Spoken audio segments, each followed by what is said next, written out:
Imagina que decides meterte al negocio de las tortillas. Lo primero que se te viene a la cabeza es un mostrador.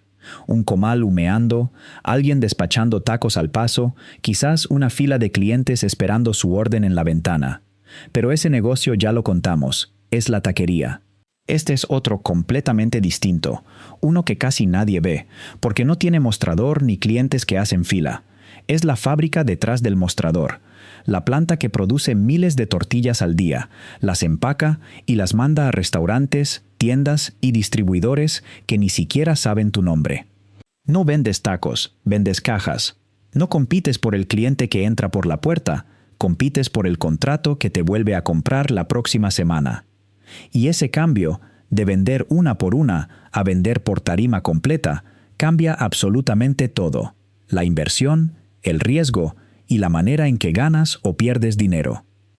El dueño de una tortillería de producción casi nunca ve a la persona que finalmente se come su producto, y sin embargo su negocio depende, más que ningún otro, de que ese producto llegue exactamente a tiempo. En este video vamos a desglosar cuánto cuesta de verdad meterte a la producción de tortillas al por mayor en Estados Unidos, desde el empaque y la maquinaria hasta la nómina que se come tu ganancia antes de que la veas. Vamos a mostrar cómo se arma el ingreso real de una planta, la decisión de negocio más importante de este rubro, y un caso documentado de una fábrica que llevaba casi 5 décadas operando y que este mismo año tuvo que cerrar sus puertas, no porque el negocio dejara de funcionar, sino por una razón que casi nadie considera antes de meterse a este rubro.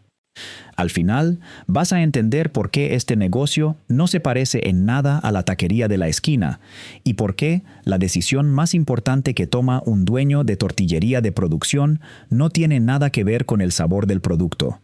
Una tortillería de producción o tortillería mayorista no vende directamente al público que camina por la calle. Vende por volumen, a restaurantes que necesitan miles de tortillas a la semana, a tiendas de abarrotes que las revenden en sus anaqueles y a distribuidores que las llevan a otras ciudades o incluso a otros estados. El producto es básicamente el mismo que ya conoces, pero la manera de venderlo cambia por completo. En la taquería, el dueño negocia con una sola persona a la vez, el cliente que tiene enfrente, que paga en el momento y se va con su comida en la mano. En la tortillería de producción, el dueño negocia con gerentes de compras, con encargados de abastecimiento de cadenas de tiendas, con dueños de restaurantes que quieren asegurar su suministro por meses. Son negociaciones más lentas, contratos más largos y pedidos que se miden en miles de piezas, no en unidades. Ganar un cliente puede tomar semanas de reuniones y muestras de producto. Perderlo puede tomar una sola entrega mala. Y dentro de este negocio existe una decisión estructural que define casi todo lo demás: vender tortilla fresca o vender tortilla congelada. La tortilla fresca cobra un precio más alto y tiene mejor margen, porque el sabor es superior y el cliente lo nota. Pero es sumamente perecedera. Tiene que entregarse el mismo día que se produce, lo que exige una logística de reparto casi perfecta. Un solo fallo de entrega significa producto perdido, porque no se puede vender al día siguiente. La tortilla congelada, en cambio, se vende más barata y con menor margen, pero su vida útil más larga le da al dueño estabilidad. Puede producir con anticipación, almacenar y repartir con más flexibilidad, sin la presión de que todo se eche a perder en 24 horas. No es solo una elección de producto, es una apuesta completa de modelo de negocio. Apostarle a la logística perfecta y el margen alto, o apostarle a la estabilidad y el margen más ajustado. La mayoría de las plantas medianas terminan operando en algún punto entre los dos extremos, combinando líneas frescas para clientes cercanos con líneas congeladas para todo lo demás. Piensa en la diferencia como la diferencia entre dos negocios de transporte. Uno que promete entrega en el mismo día sin excepción y otro que promete entrega en algún momento de la semana. El primero puede cobrar más por unidad, pero cualquier imprevisto, un accidente en la carretera, un cliente que cambia de opinión a última hora, se convierte en pérdida total. El segundo cobra menos, pero tiene margen de maniobra. Si algo falla hoy, todavía puede entregar mañana sin que el producto pierda valor. Ningún dueño de tortillería de producción escapa de esta decisión. Se toma el primer día que abre la planta y sigue determinando su estructura de costos, su logística y su exposición al riesgo durante todos los años que el negocio siga operando. Empecemos desde el inicio, antes incluso de pensar en maquinaria o en local. La decisión de qué tan grande arrancar. Muchos dueños de tortillería de producción no empiezan construyendo una planta desde cero, sino comprando un negocio que ya está operando, con maquinaria, clientela y contratos existentes, precisamente para no tener que pasar por la curva de aprendizaje de ganar clientes de volumen desde el primer día. Esa decisión inicial, comprar operación existente o construir desde cero, ya marca una diferencia enorme en cuánto capital necesitas para empezar y en cuánto tiempo tardas en ver ganancia. Empecemos por la capa más visible, el empaque. Antes de vender una sola tortilla al mayoreo, necesitas bolsas individuales, cajas para pedidos grandes y etiquetas con información nutricional que cumplan con regulación de alimentos. Eso solo, entre $500 y $2,000 para arrancar. Parece poco, pero es apenas la primera capa. La siguiente es el branding y el marketing. Diseño del logo, sitio web, redes sociales, señalización para tu planta. Entre $1,000 y $5,000. En una tortillería de mostrador, esto casi no importa, porque el cliente te conoce por pasar todos los días frente a tu local. Aquí es distinto. El que te compra es un gerente de compras de una cadena de restaurantes o de una tienda, y antes de firmarte un contrato, quiere ver que pareces un proveedor serio, no un negocio improvisado. Después viene la capa que de verdad pesa, la más grande de todas, la planta física y la maquinaria. Para entender esto con números reales, hay que ver un caso documentado. Un negocio de manufactura de tortillas listado en venta por $250,000, operando actualmente como mercado de abarrotes mexicano, pero con maquinaria de tortilla de maíz capaz de producir un volumen grande. El local mide 19,000 pies cuadrados, con una renta de $29,000 al mes y un contrato de arrendamiento vigente hasta diciembre de 2034. 8 años en operación. Solo la renta anual de ese local suma alrededor de $348,000 al año, antes de pagar un solo empleado, un solo kilo de maíz o un solo galón de diésel para el reparto. Y ahí entra la siguiente capa, la nómina. En una operación pequeña, el costo de personal ronda entre $3,000 y $10,000 al mes, y en los primeros años, el dueño suele cubrir varios roles al mismo tiempo: producción, control de calidad, logística, hasta ventas, antes de poder pagarle a alguien más para que lo haga por él. Pero la capa más cara no siempre es la que se ve en un estado de resultados. Es la que se deriva de la decisión fresco versus congelado que ya vimos. Si apuestas por tortilla fresca, tu costo oculto es la logística de entrega diaria, camiones, choferes, rutas cronometradas casi al minuto, porque cada hora que la tortilla pasa en la carretera es una hora menos de vida útil vendible. Un camión que se descompone, un pedido que se retrasa, un cliente que cierra temprano ese día y el producto que llevabas ahí se convierte en pérdida total, no en inventario que puedes vender la próxima semana. Si apuestas por congelado, no tienes ese riesgo diario, pero pagas otra factura. Refrigeración industrial funcionando las 24 horas, cámaras de congelación, el consumo eléctrico que eso implica mes tras mes, y máquinas de empaque al vacío o sellado hermético para que el producto aguante meses sin perder calidad.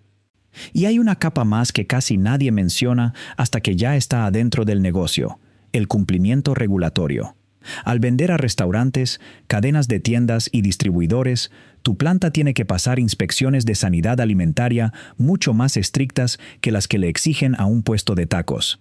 Eso significa auditorías, certificaciones y a veces adaptar toda tu línea de producción solo para cumplir con el requisito de un cliente grande que representa la mitad de tus ventas. Un solo cliente corporativo puede exigir su propio protocolo de control de calidad, su propio empaque, su propia frecuencia de auditoría, y decir que no a esas condiciones significa perder de un solo golpe una porción enorme de tu facturación anual. Tampoco hay que olvidar el costo de la maquinaria en sí misma, más allá de la renta del local. Una máquina de tortilla capaz de producir a gran volumen no es un electrodoméstico que se compra y se olvida. Requiere mantenimiento constante, piezas de repuesto específicas y técnicos capacitados para repararla cuando falla, porque cada hora que la línea de producción está parada es una hora en la que no estás cumpliendo los pedidos que ya te comprometiste a entregar. Y a diferencia de un restaurante donde una cocina puede improvisar si un equipo falla, en una planta de producción al mayoreo, un problema de maquinaria no es un contratiempo menor. Es un pedido completo que se queda sin surtir y un cliente que empieza a buscar otro proveedor. Por eso, cuando alguien evalúa comprar una planta como la del caso que acabamos de ver, no solo mira el precio de venta, mira el estado de la maquinaria, los años que le quedan de vida útil, si el contrato de arrendamiento del local es favorable o si vence pronto, y si la ubicación permite ampliar la producción el día que el negocio crezca. Todo eso se negocia dentro de esos $250,000. Y todo eso determina si el nuevo dueño hereda una máquina de hacer dinero o un dolor de cabeza con matrícula de comida.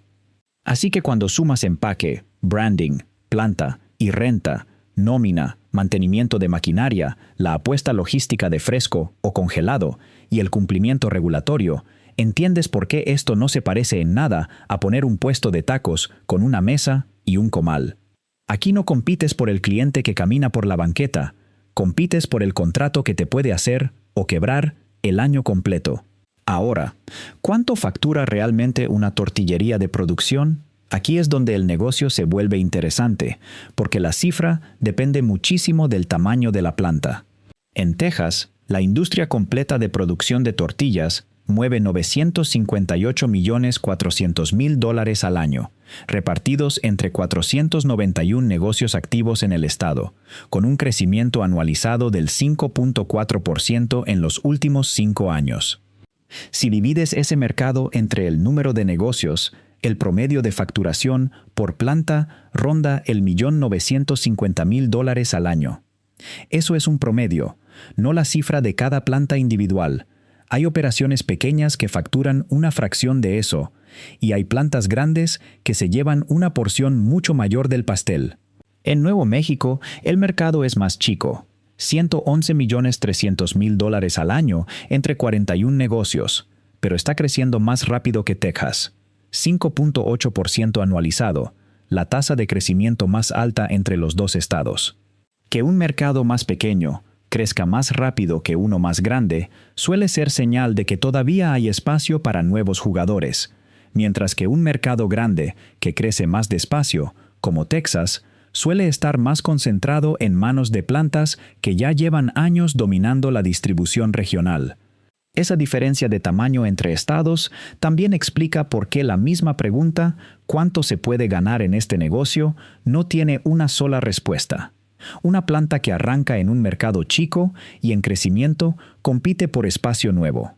Una planta que arranca en un mercado grande y maduro, como el texano, tiene que quitarle contratos a alguien más, porque casi todos los restaurantes y tiendas de la zona ya tienen un proveedor. De ese ingreso bruto hay que restar todas las capas que ya vimos: empaque, personal, renta o hipoteca de la planta, mantenimiento de maquinaria, logística de reparto y cumplimiento regulatorio. Lo que sobrevive de todo eso es la ganancia neta real del dueño, y aquí es donde el modelo fresco versus congelado vuelve a pesar. Una planta que apuesta todo a fresco puede tener márgenes más altos por unidad, pero absorbe más pérdida por producto que no llega a tiempo. Una planta que apuesta a congelado gana menos por tortilla, pero pierde mucho menos producto en el camino. Al final, el ingreso neto de una tortillería de producción no se parece al de una taquería, donde el dueño ve el dinero entrar todos los días en efectivo. Aquí, el dinero entra en contratos, en pedidos de miles de unidades, y en pagos que a veces tardan semanas en llegar después de que el producto ya salió de la planta. Un cliente grande, como una cadena regional de restaurantes, puede negociar términos de pago a 30 o incluso 60 días, lo que significa que la planta tiene que producir, pagar la nómina, pagar el maíz y la harina y cubrir el diésel del reparto semanas antes de recibir el dinero de esa venta. Es un negocio que necesita capital de trabajo constante, no solo capital para arrancar. Y eso explica por qué el crecimiento en este rubro casi nunca es parejo. Un año en el que consigues un contrato grande con una cadena de tiendas puede duplicar tu facturación de la noche a la mañana. Un año en el que ese mismo cliente decide cambiar de proveedor puede borrar de un plumazo la mitad de tus ingresos, sin que hayas hecho nada mal en la producción misma. En la tortillería de producción no ganas vendiendo una tortilla más cara. Ganas vendiendo miles de ellas todos los días sin que ni una sola se pierda en el camino. Y para entender qué tan real es ese riesgo, hay un caso documentado que lo deja clarísimo: la Tortilla Factory, en Santa Rosa, California.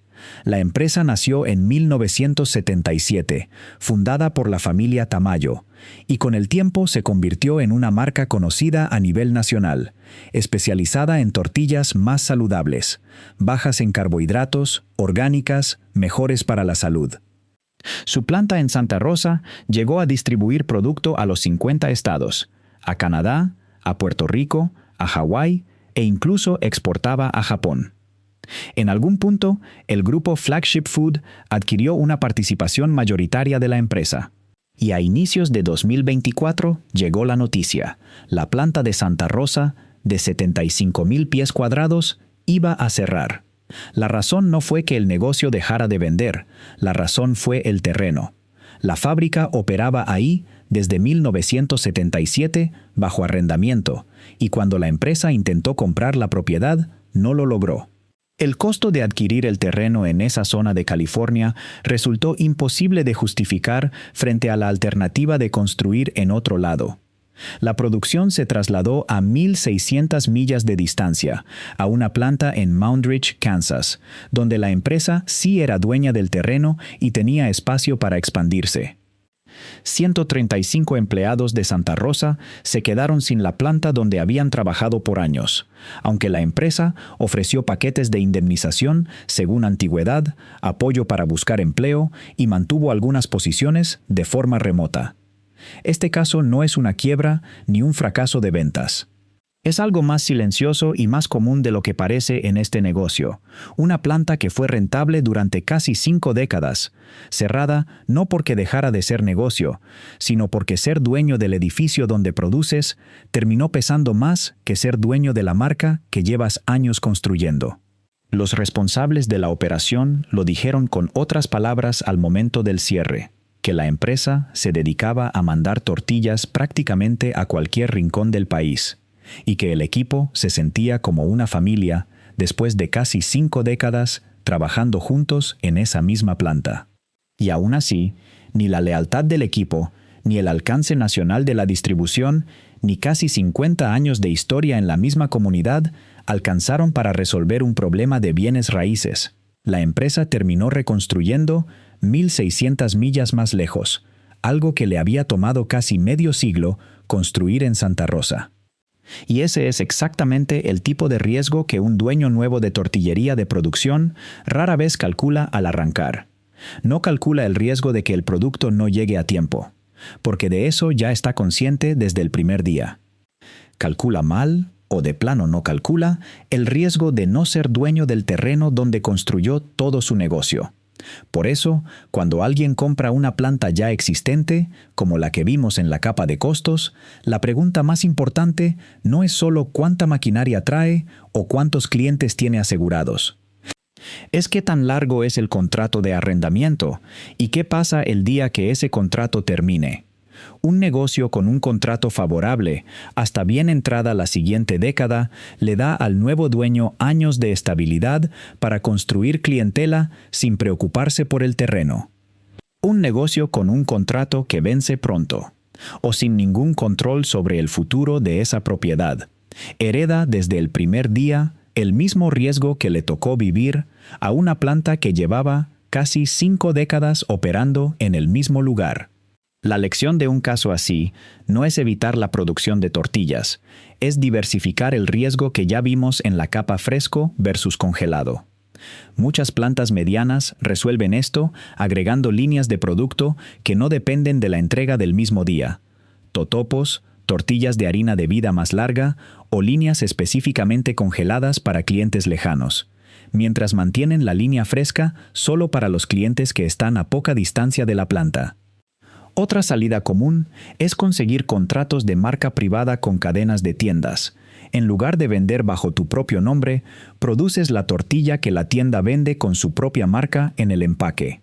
Esto no te da el mismo margen por unidad que vender bajo tu marca, pero te da algo más valioso cuando el negocio depende de volumen. Un pedido fijo, recurrente, que no depende de que un chofer llegue a tiempo cada mañana. También existe la opción de repartir el riesgo geográficamente.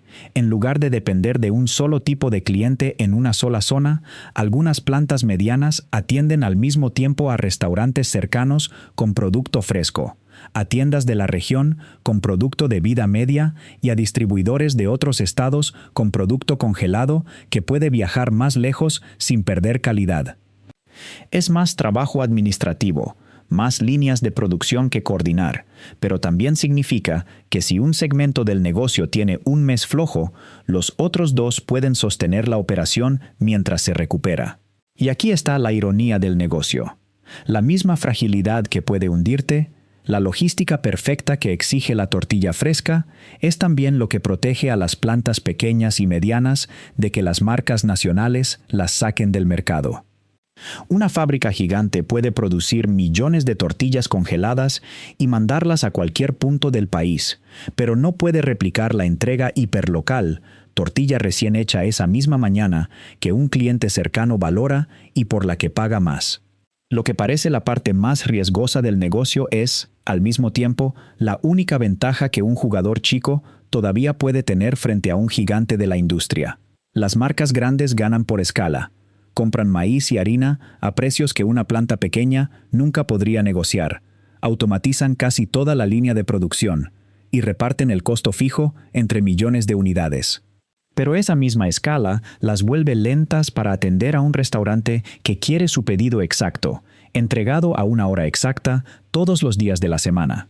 Ahí es donde una planta mediana, con una sola ruta de reparto y un dueño que conoce a cada cliente por nombre, le puede ganar terreno a un gigante que factura cientos de veces más. El tamaño protege del riesgo de escala, pero el tamaño chico protege del riesgo de perder ese trato cercano que termina siendo la razón por la que un restaurante sigue comprándote año tras año. Y la diferencia entre un año flojo y uno bueno no solo se ve dentro de la planta, también se ve en cómo se reparte el producto una vez que sale de ahí. Las marcas de tortilla más conocidas del país reparten buena parte de su producto a través de rutas de distribución independientes, contratadas directamente con la marca, y ese contraste de escala es un buen espejo de lo que pasa en toda la industria. Una ruta chica, con pocas cuentas, puede facturar alrededor de $504.220 al año y quedarse con cerca de $56.735 de ganancia neta. Una ruta ya consolidada, con más años en el mercado y más cuentas fijas en tiendas, puede facturar $856.650 al año y quedarse con $121.134. Es el mismo producto, la misma marca, la misma lógica de negocio, pero con más del doble de ganancia solo por haber construido más cuentas a lo largo de los años. Y esa brecha no se explica por suerte. La ruta con más ganancia no factura el doble porque haya un mercado distinto. Factura el doble porque durante más tiempo fue sumando una cuenta más, una tienda más, un pedido más, hasta que el volumen total cambió de categoría. Eso es exactamente lo que también separa a una planta de producción con un año flojo de una planta de producción con un año bueno. No suele ser un cambio dramático de un mes a otro. Es la acumulación lenta de contratos que, sumados, terminan moviendo la aguja del negocio completo. Un año malo, entonces, no siempre se ve como una crisis evidente. Se ve como una planta que se queda estancada en el mismo número de cuentas durante demasiado tiempo, mientras los costos de renta, nómina y maquinaria siguen subiendo cada año que pasa. Un año bueno tampoco se ve como un golpe de suerte repentino. Se ve como el resultado acumulado de años sumando un cliente más, sin perder ninguno de los anteriores por una entrega tardía. Así que la próxima vez que abras el refrigerador y saques un paquete de tortillas de una marca que ni siquiera te detienes a mirar, piensa en lo que hay detrás. No es un mostrador con un comal humeando. Es una planta que decidió, mucho antes de que tú compraras ese paquete, si iba a apostarle a la velocidad de la tortilla fresca o a la estabilidad de la congelada. Y esa decisión, tomada años atrás, es la que sigue determinando si ese negocio, hoy, está ganando o apenas sobreviviendo.